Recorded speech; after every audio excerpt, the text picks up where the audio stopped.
Hey guys, welcome to the show today. I put together a couple clips from Tucker Carlson, and I want to show you how things are changing. And this first clip is from March, I think 15th, I believe, 12th, 15th, somewhere a couple months ago. But they're kind of involved in the same thing. It's just showing how things are changing within our military and acknowledgement of certain topics. You know what I'm going to be talking about when you see my Army helmet on here. You know where this one's going. Just listen.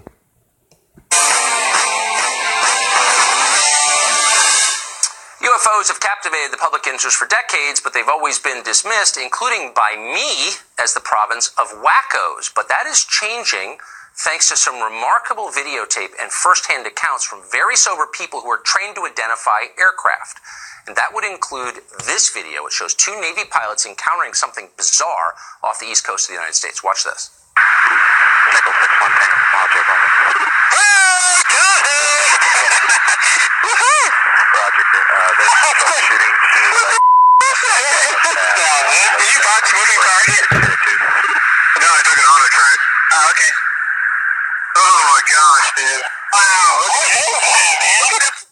Okay, these are guys who fly for a living, who know what other airplanes look like, including those maintained by foreign governments, and they're totally shocked by this. This is one among many incidents like it, including many that have happened in the middle of the day to sober people, lots of independent witnesses at the same event, commercial pilots, military pilots, O'Hare Airport in the afternoon. None of them have obvious explanations. These are aircraft apparently that are moving in ways that appear to violate physics, that are flying very differently from any aircraft ever observed, and way faster than any plane that we know any foreign country has.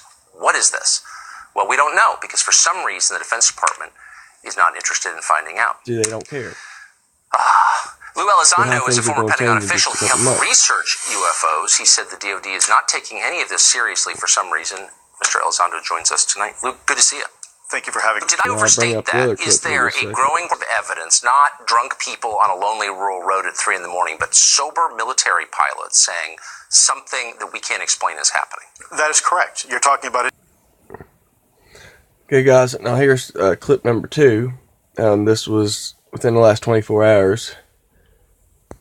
The U.S. Navy is preparing new guidelines for pilots on how to report sightings of UFOs. The military reports there have been strange sightings of unauthorized or unidentified aircraft over its airspace in recent years, though no confirmed encounters with anybody from some other place. But the Navy is updating its process so that investigators can look into each individual report. Our National Security Corps. So now, in the last couple months, they're trying to acknowledge what they didn't acknowledge before. They didn't acknowledge it. Now they're acknowledging it's such a problem now with the military and pilots and secret exercises that are going on in bases that it's causing a real problem for them. So now they're acknowledging the situation they got going on. Respondent Jennifer Griffin is live at the Pentagon. Hey, Jen. Hi, Shep. Well, the Pentagon closed its office that dealt with UFO sightings in 2012 when Congress, in essence, stopped funding it. That office was called the Advanced Aerospace Threat Identification Program. Now, after a series of unusual encounters by Navy jets, like this one in 2017, showing an F-18 Super Hornet encountering an unidentified object, the Navy has decided it needs to codify how its sailors and pilots record such unexplained events in case these flying objects are in fact some kind of advanced aircraft sent by the Russians or Chinese to spy on the U.S. military. In essence, the U.S. Navy and Pentagon are trying to destigmatize reporting. There's the three possibilities they're thinking this is. This is either Russia or China has leapfrogged ahead of us and got technology-wise and have super, aircraft, spacecraft, whatever you want to call it, or it's black military projects for the U.S. that just no one's aware of here, or it's something from another solar system coming in here, or lots of different theories that people work, like time travelers from the future. I mean, that's why I got the helmet on. It keeps all them weird whatever out. What they call unexplained aerial phenomena. Today, the Navy issued a statement, quote, Phenomenal, "The Navy right? is updating and formalizing the Phenomenal, process by which reports right? of any such suspected incursions It's can be hilarious. made to the cognizant authorities. A new message to the fleet that will detail the steps for reporting is in draft. In response to requests for information from congressional members and staff, Navy officials have provided a series of briefings by senior naval intelligence officials as well as aviators who reported hazards to aviation safety. For many years, it was considered a career ender to report these unexplained encounters, so many military personnel had downplayed them, Shep." Is there anything to the timing? See, they were encouraged not to report this stuff. No, this is pilots everywhere. Private pilots, commercial pilots, military, Air Force, Navy pilots.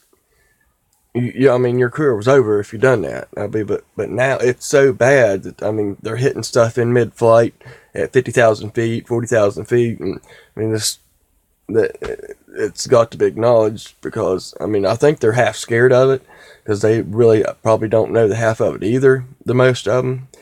There's probably some organizations who do, but the Congress, and they're just probably half terrified. I mean, really should be. I mean, if there's stuff coming from other solar stuff here, I mean, really, it is scary. What are these people, things, whatever, capable of? Way more than what we are, right? Of this? Well, since 2014, there have been an increasing number of encounters. Most of them are suspected drones. After the 2017 F-18 incident and the release of this Navy video showing the pilot's reaction to the strange aerial encounter, the Pentagon established an office inside the Defense Intelligence Agency to study these recent phenomena at the urging of several U.S. senators who set aside $25 million for the new office. Among the incidents closely studied was an aerial incursion involving the USS Nimitz aircraft carrier strike group, which lasted several days and involved what pilots described as aircraft that flew in a manner that defied That was a physics. big deal, Politico the reporter Nimitz. Brian Bender broke the news of the Navy's That new was a big guidelines deal for there. reporting UFOs today. Shepard? Jennifer, thank you. Mom? So, guys, they're acknowledging the unacknowledged. There was another clip I kind of wanted to throw in here, but maybe we'll talk about it later. But I want to hear your comments. What you got to say about this? So,